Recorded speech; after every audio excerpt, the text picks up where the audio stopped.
আসসালামু আলাইকুম রাহমাতুল্লাহ। সম্মানিত দর্শক, আশা করছি আপনারা আল্লাহ তাআলার অশেষ রহমতে ভালো আছেন এবং সুস্থ আছেন।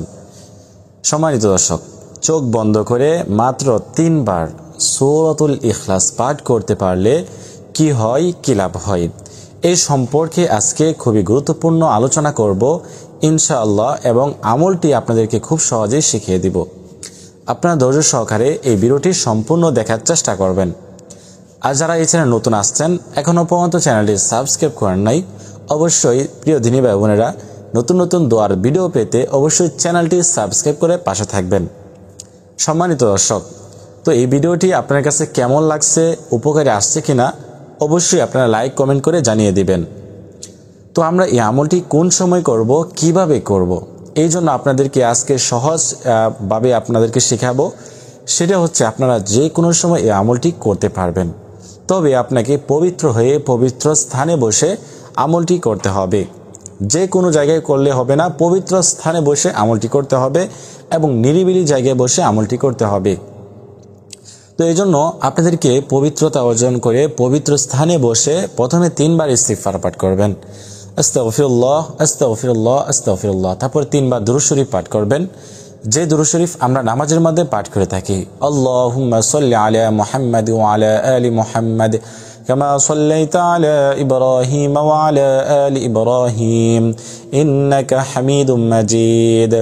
اللهم بارك على محمد وعلى آل محمد كما باركت على إبراهيم وعلى آل إبراهيم إنك حميد مجيد। তো এরকম ভাবে আপনারা 3 বার দুরূদ শরীফ পাঠ করে নেবেন। অনেকে হয়তো দুরূদ শরীফ পাঠ করতে পারেন না, তারা শুধুমাত্র সাল্লাল্লাহু আলাইহি ওয়াসাল্লাম কয়েকবার পাঠ করে নেবেন। তারপরে আপনাদের কাজ হচ্ছে চোখ বন্ধ করবেন, আউযু বিল্লাহ বিসমিল্লাহ শহীদ সূরাতুল ইখলাস মনোযোগ সহকারে আপনারা ধ্যান খেন আল্লাহ তাআলার দিকে রেখে 3 বার পাঠ করবেন। আউযু বিল্লাহি মিনাশ শাইতানির রাজীম বিসমিল্লাহির রহমানির রহিম কুল হুয়াল্লাহু আহাদ আল্লাহুস সামাদ লাম ইয়ালিদ ওয়া লাম ইউলাদ ওয়া লাম ইয়াকুল লাহু কুফুয়ান আহাদ। তো এরকম ভাবে সহিহ শুদ্ধভাবে আপনাদেরকে 3 বার পাঠ করতে হবে এবং শেষে 3 বার দুরূদ শরীফ পাঠ করে নিতে হবে। তো এরকম ভাবে আপনাদেরকে আমলটি করতে পারবে। আপনারা পারলে এরকম ভাবে যদি আপনারা আমলটি করেন তাহলে কি লাভ হবে, আল্লাহ তাআলা আপনাদের মনের আশাগুলো পূরণ করে দিবেন। অনেক দিন ধরে আপনাদের অনেক ধরনের মনের আশা রয়েছে, অনেক ধরনের মনের আশা যেগুলো পূরণ হচ্ছে না, টাকা পয়সার অভাব, রিজিকের অভাব, বিয়ে শাদী হচ্ছে না, বা আপনার এরকম আপনার ইচ্ছা আছে, আশা আছে, নেক আশাগুলো আল্লাহ তাআলা পূরণ করে দিবেন এবং সব ধরনের অভাব অনটন থেকে আল্লাহ তাআলা আপনাদেরকে মুক্তি দান করবেন। তো এই যে আমরা এই আমলটির দ্বারা আমরা কিন্তু